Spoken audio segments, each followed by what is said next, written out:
Coucou, je suis Hermine, hôte du Time to Bloom podcast et je suis ravie de te retrouver pour le 10e épisode du podcast qui s'est fait attendre, je sais.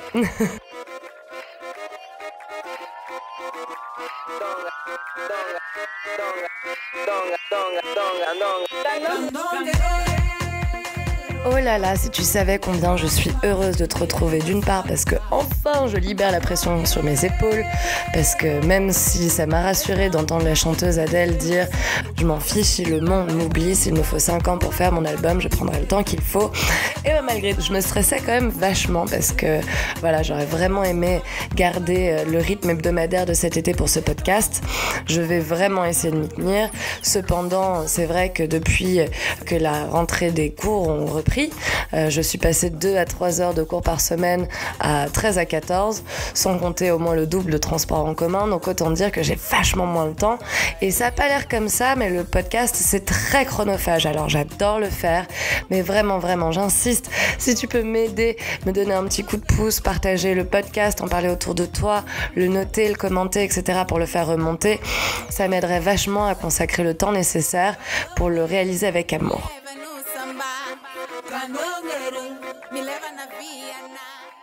Cependant, la réelle raison pour laquelle je n'ai pas réalisé l'épisode jusqu'alors, c'est que j'étais sans voix, littéralement.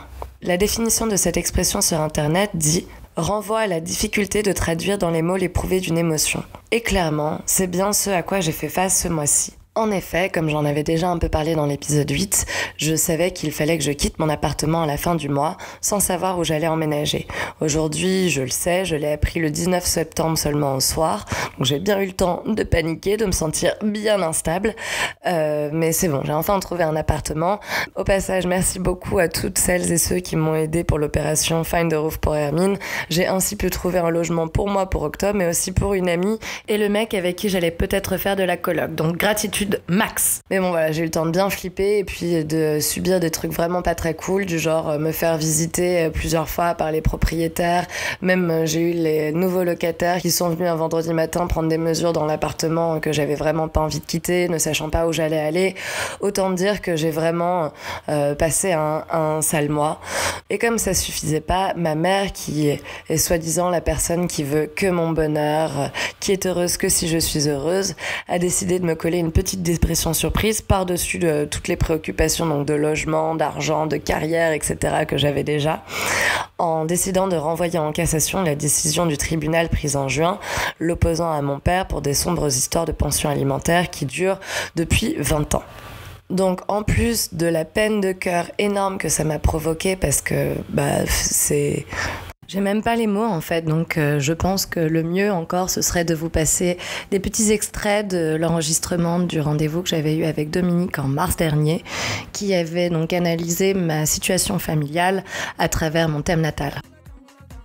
On a des mémoires de la famille dans laquelle on s'incarne. Chez vous, ça va être très important. On voit le poids familial, il est juste considérable. Et c'est vraiment un thème très particulier de votre sur le plan astrologique. Donc forcément, événementiellement parlant, ça va être évocateur de choses. Et chez vous, la matrice familiale est fondamentalement significative. Alors, Déméter, c'était une fille de Zeus, c'était une déesse qui a eu avec Zeus une fille qui s'appelait Perséphone. Et Déméter, c'est Déméter, d'aimer la terre. Et en fait, c'est une déesse extraordinaire parce que c'est une déesse des cycles terrestres, des moissons, de la terre nourricière, de la terre bienveillante. Derrière, ça répond en fait à toute l'énergie de la très grande mère et de la bonne mère. Et vous êtes relié à cette énergie-là, de cette mère qui est dans ce lien extraordinaire, bienveillant, bon. Le terme qui va vous suivre à chaque niveau de mémoire, c'est la générosité. Vous êtes relié vraiment à une qualité de générosité exceptionnelle dans les mémoires, de don, de souci de l'autre, du bien-être de l'autre, avec une exigence au départ de perfection, d'être, et on va le rencontrer dans ce mythe de Déméter, d'être la mère parfaite. Et la mère qui comble sa fille, qui lui donne tout, avec la dynamique qui va créer l'involution, c'est que cette mère parfaite, elle induit la fusion. Elle induit quelque part l'impossibilité de couper le lien. Or, le problème, il va être là. C'est que l'involution va faire qu'à un moment donné, l'emprise sur l'autre va entraîner l'arrêt de la relation. Parce que vous allez être lié à des énergies qui, ne voulant pas couper le lien, alors que la vie, c'est la coupure, et c'est ce qui va être imposé dans le mythe de Déméter, parce qu'à un moment donné, sa fille va aller cueillir des narcisses avec des copines, voilà, dans une prairie, et elle va cueillir les narcisses, et la terre va s'ouvrir, et elle va tomber dans les enfers. Et dans les enfers, elle va rencontrer Hadès, maître des enfers, mais qui n'est pas du tout là pour lui faire du mal, qui est simplement là pour en fait la faire découvrir le masculin. Parce qu'en fait, symboliquement, mère-fille était dans une fusion absolue, qui empêchait la fille d'advenir à elle-même, qui la maintenait dans une espèce de dynamique fusionnelle archaïque qui est en fait de l'antivie à un moment donné. Prenez une gestation, un petit bébé qui reste plus de 9 mois dans le ventre de sa maman va mettre la maman en danger et lui-même. Vous restez 9 mois, une semaine, pas plus. Après, c'est la mort assurée par septicémie, par empoisonnement. La fusion oblige nécessairement la diffusion à un moment donné. La fusion n'est qu'une étape. En fait, le chemin, il est d'aller vers vous, pour vous. Et en vous aimant vous et en retissant le lien avec vous-même, vous allez vous sécuriser dans le lien à l'autre. Parce qu'en réalité, quand on est dans une dynamique comme vous au départ, en fait, on est orpheline du lien à l'autre. On revient et votre famille, là on va prendre l'incarnation d'aujourd'hui, la famille a mis une sacrée actualisation dans cette dynamique-là. Elle a vraiment renforcé le fait que vous étiez orpheline du lien à l'autre. Et ça m'explique mieux pourquoi, astrologiquement, je voyais 5 planètes plus le maître d'ascendant, je dirais, qui est en maison 12. La maison 12 est celle des ennemis, des problèmes, la solitude et les secrets. Elle fait référence au moi intérieur, aux épreuves que nous rencontrons dans notre vie, aux ennemis cachés et aux maladies graves. Je me dis, mais mon Dieu, avoir autant de planètes en maison 12, c'est une maison extrêmement lourde, chargée. Donc vous revenez aujourd'hui, deuxième étape, vous revenez concrètement, petite fille, vous avez des lunes noires dans la maison 4. La maison 4 est celle de la famille, le foyer, l'hérédité, le père. Elle marque la famille, les racines d'un individu et nous en dit beaucoup sur son foyer, qu'il s'agisse de son foyer d'origine ou celui qu'il va créer, et également sur l'enfance du sujet. On se dit que la famille va être quand même un lieu problématique dès le départ. J'ai envie de te dire que ça explique pourquoi je faisais de l'eczéma quand j'étais nourrisson. La cellule familiale que vous idéalisez dans les mémoires ne va pas être du tout celle à laquelle vous vous attendez. Pourquoi ? Parce que dès le départ, il faut vous faire entendre que c'est pas dans une cellule familiale sécurisante que vous pouvez vous épanouir. Même si effectivement, il y a une partie de vous qui aurait bien aimé ça. J'aurais adoré, mais je sais que c'est pas possible. C'est pas possible. Et du coup, il va se passer une chose, c'est qu'on se retrouve avec un questionnement très très fort, parce que vous êtes ascendant Cancer, tout début du Cancer en fait. Et la Lune, maître de l'ascendant, c'est la maman. Donc, quand on revient petit enfant, le premier lien qu'on a avec le monde, c'est la mère. Et c'est pas pour rien que vous êtes vraiment relié au mythe de Déméter. C'est la mère qui fait aimer la terre. Et vous vous connectez à une mère qui, quelque part, est complètement absente, étrange, porteuse, je dirais plus ou moins d'une menace larvée, dangereuse, quelque part par le fait que techniquement la Lune est carré Mars, donc c'est une Lune qui est porteuse de violence subie probablement, violence d'enfance elle-même, violence traumatique. Je me dis que là il y a un passé familial assez agressant. Donc, est-ce que votre maman a été agressée sexuellement ? Est-ce qu'elle a été elle-même violentée, peut-être ? Oui, je pense. Il y a quelque chose qui, quelque part, en elle est dangereux. Et qui est porteur pourvu d'un danger potentiel qui va faire que la maman n'est pas sécurisante. En plus, elle est dans un signe... Alors, c'est là où c'est compliqué chez vous, c'est que vous avez 4 planètes en Gémeaux. 1, 2, 3, oui, 4 planètes et le maître d'ascendant en Gémeaux, dans un signe extrêmement mutable d'air. D'ailleurs, c'est ce que vous avez beaucoup, beaucoup d'air mutable, donc beaucoup de Gémeaux. Mais la problématique, c'est que ce Gémeaux, et en face le Sagittaire, sont ce qu'on appelle en technique astrologique des signes interceptés. C'est-à-dire que les maisons sont des champs d'expérience. On a la maison du travail, on a la maison des enfants, on a la maison du couple, on a la maison des amis. Et ces maisons pointent en général dans un signe. 12 signes, 12 maisons, ça devrait coller. Mais non, en fonction de comment on est et tout, des fois, il y a des signes qui n'ont pas de maison. Et ces signes qui n'ont pas de maison veulent dire que les signes n'ont pas de porte d'entrée. Ce sont des ciels sans terre, ce qui veut dire que vous avez 5 éléments d'énergie de votre thème, c'est-à-dire la moitié et 2 autres en face, ça fait 7 dynamiques sur 10 de votre énergie qui sont dans des ciels sans terre. C'est-à-dire que vous êtes comme un ballon de baudruche accroché au plafond en vous disant « mais comment je vais me débrouiller avec ce truc-là » Qui a raison, qui a tort, là n'est plus la question. J'ai aujourd'hui 29 ans et je veux la paix que je réclame depuis toujours. Actuellement, ma mère a d'ailleurs fait le choix de ne carrément plus m'adresser la parole plutôt que de renoncer à cette procédure. Comme ce fut d'ailleurs le cas de mon père avant elle pendant plusieurs longues années. Il m'avait d'ailleurs même attaqué une fois dans l'espoir de cesser cette pension alimentaire. Clairement, je l'avais pris très perso puisque moi j'ai toujours été dans l'émotionnel. J'étais loin d'imaginer que ma mère ose encore contre mon gré perpétuer ce fiasco. Pourtant, c'est bien le drame de ma vie qui se rejoue depuis quelques semaines. Mom, I forgive you, I bless you, I love you, and I release this to the Holy Spirit. Seulement cette fois, ma parole a une adresse. Toi. Je reviens à la définition d'être sans voix. Nous parlons pour dire quelque chose à quelqu'un. Toute parole est un acte qui vise à nous permettre d'exister parmi d'autres, d'affirmer nos identités, d'argumenter, d'interpréter le monde et, de façon stratégique, d'éprouver notre place d'auteur et d'acteur ayant la possibilité d'agir, d'influencer le cours des choses. C'est l'enfer de grandir entre 2 parents qui se déchirent, quel que soit le contexte ou la gravité des faits. J'ai appris malgré moi que les comportements malsains et les relations toxiques n'ont pas besoin d'être graves dans l'enfance pour avoir de terribles conséquences sur nos vies d'adultes. Concrètement, personne ne m'a jamais tapé dessus ni violé, pourtant l'attitude des adultes autour de moi petite m'a conduite à la vie sentimentale que j'ai menée depuis mon adolescence. Et bon, si je suis pas tombée dans des trucs trop dark, quoique, j'ai quand même bien touché le fond de mon âme dans ma relation avec mon ex, dont je ferai dorénavant référence en l'appelant le bélier. C'était pas une mauvaise personne, mais notre couple n'a jamais été fonctionnel depuis le tout début. Nous nous sommes disputés pendant 3 ans, mentis, trompés. Pourtant, il m'est très difficile de décrire le vide intersidéral que je ressentais dans mon ventre à chaque fois que nous nous sommes séparés au cours de la relation.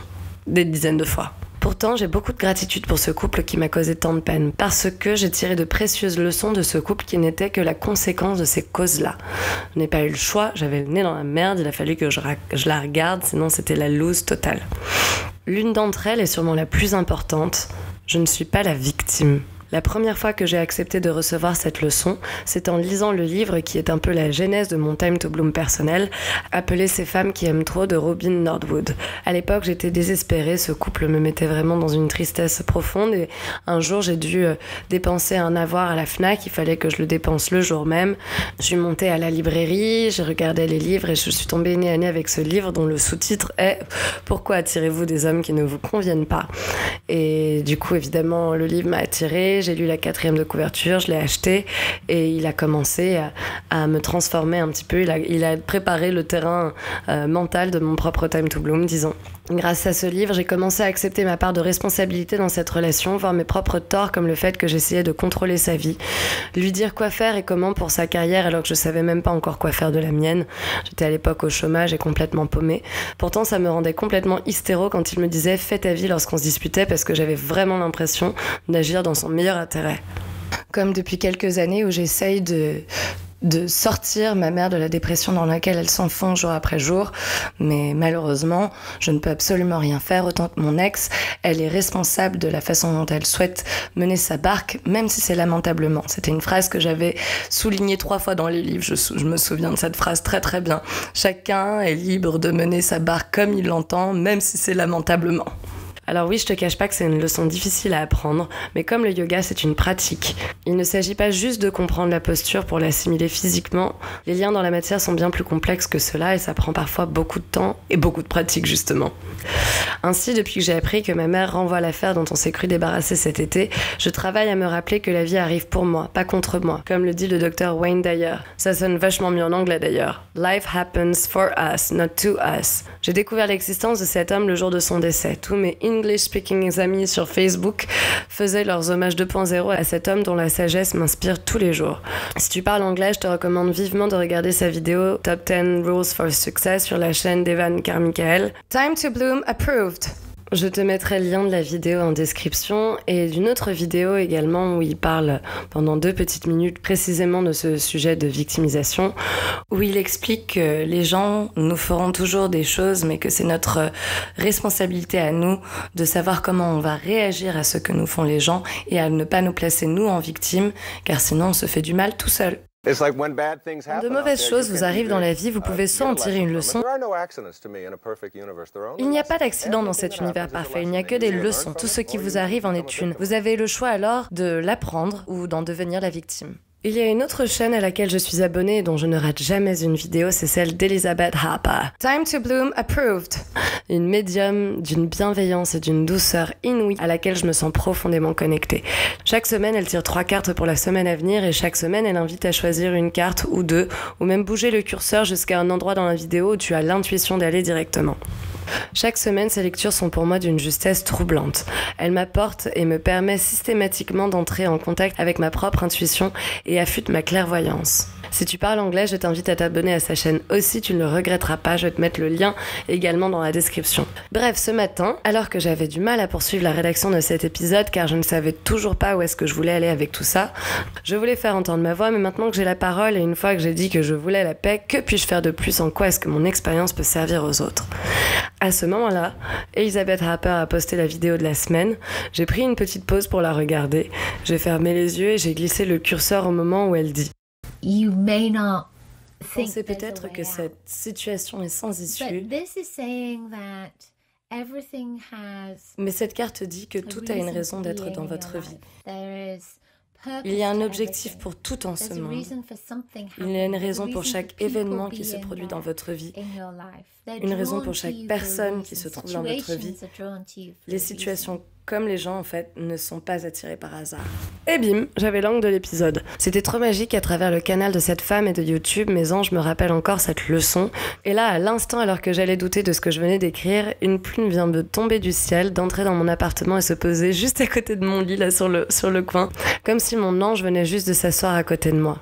Au passage, je rappelle que je suis profondément athée au sens que je ne pratique aucune religion. T'inquiète, je comprends parfaitement ta réticence, j'ai longtemps eu la même. Dans le livre dont je parlais tout à l'heure, d'ailleurs, Robin Nordwood fait beaucoup référence à ça et ça me faisait énormément bloquer à l'époque. Même si je captais qu'elle parlait de la bienveillance de cette énergie, mais en français en plus, Dieu, ça me fait peur, ça me faisait peur comme Donald Trump.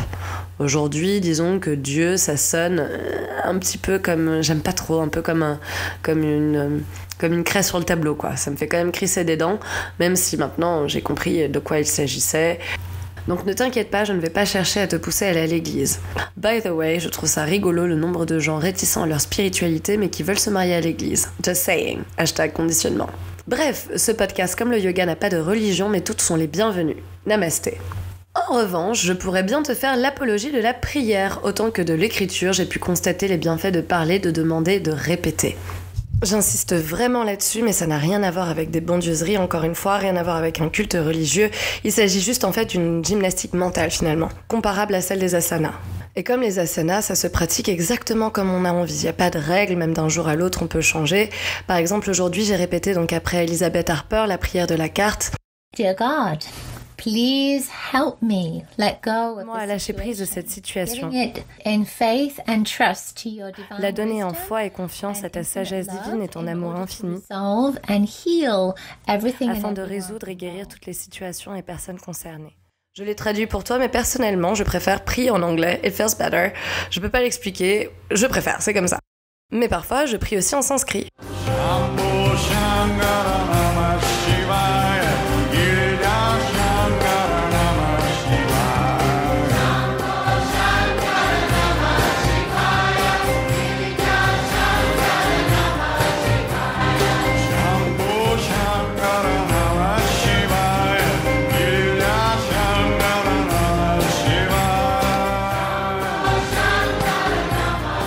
By By the way, on connaît tous Shiva, mais ce qu'on sait moins, c'est qu'il est le dieu de la ganja, un autre merveilleux professeur et guérisseur très influent dans ma vie qui me permet d'ailleurs, avec le yoga, de traverser cette période avec grâce. Mais je développerai le sujet une prochaine fois, en attendant un mantra d'un autre genre, mais aussi à la gloire de Shiva.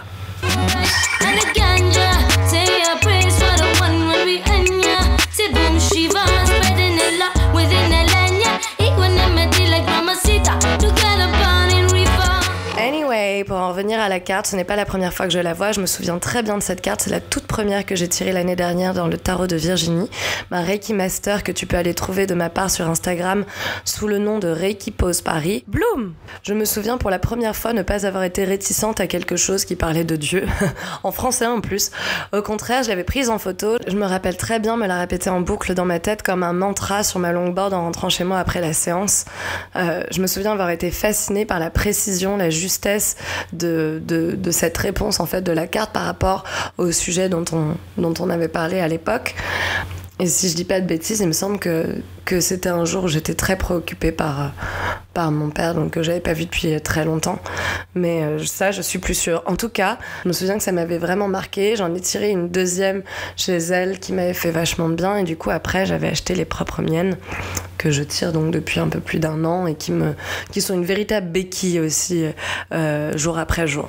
Puisque je parle du sujet, j'ai quand même très envie d'insister sur le fait que tu peux vraiment le pratiquer de façon différente selon ta spiritualité, tes humeurs, tes verbes. Wesh la lune! Par exemple, tu peux regarder les étoiles la nuit, toujours là, présente au-dessus de ta tête, à la même place, comme immobile et se déplaçant pourtant à la vitesse astronomique. Et leur dire par exemple un truc du genre « Me laissez pas en galère avec ce type-là, je suis malheureuse, aidez-moi s'il vous plaît » ou « Purée, j'en peux plus de mon job, guidez-moi vers ce qui pourra m'épanouir vraiment » ou encore « Stop les ouragans, les tremblements de terre, les fusillades » y en a assez, faites que les hommes sèment en harmonie et cessent de manger les animaux pour réduire le réchauffement climatique. Et rebloom! Après, il y a déjà des prières toutes faites qui ont prouvé leur efficacité, du genre le I forgive you, I bless you, I love you and I release this to the Holy Spirit, que j'ai un autre outil précieux que Virginie m'a donné, que j'ai utilisé en début d'épisode déjà. C'est quelque chose que j'utilise régulièrement dès que j'en ai besoin, dès qu'une situation ou quelque chose, une personne me dérange, revient dans ma tête et me cause du stress ou de l'anxiété ou voilà, m'ennuie. Et le dernier qui m'a tiré les larmes la semaine dernière durant le cours de la très inspirante Chelsea Chorus à l'occasion de l'événement Wanderlust et Adidas chez Simone. It was never meant for me to carry, so I lay it down. Il n'est pas question pour moi de porter cela, donc je le pose. Lâcher prise des choses, comme des objets. Déposer ce qui nous emmerde plutôt que de le supporter en nous. Merci de m'avoir écouté, d'avoir donné une adresse à mes mots, une réalité à mes émotions et surtout permis de lâcher prise de cette situation. It was never meant for me to carry, so I lay it down. Je suis bouleversée par la gratitude d'avoir aujourd'hui tous ces outils, dont le podcast, qui me permettent non seulement de ne pas me laisser faner comme une fleur privée de lumière, mais bien de bloom. Au contraire. À la semaine prochaine, hopefully, pour le prochain épisode, je vais faire de mon mieux, promis, mais sachant que je déménage le 29, ça va être ton Dax, je ne te le cache pas. Si tu aimes le podcast, aide-moi à le faire remonter dans la liste de mes priorités, parce que je t'assure, j'adore le faire, but let's be real, une seconde. The bitch gotta make money. En attendant, prends soin de toi et namaste awesome. Bisous!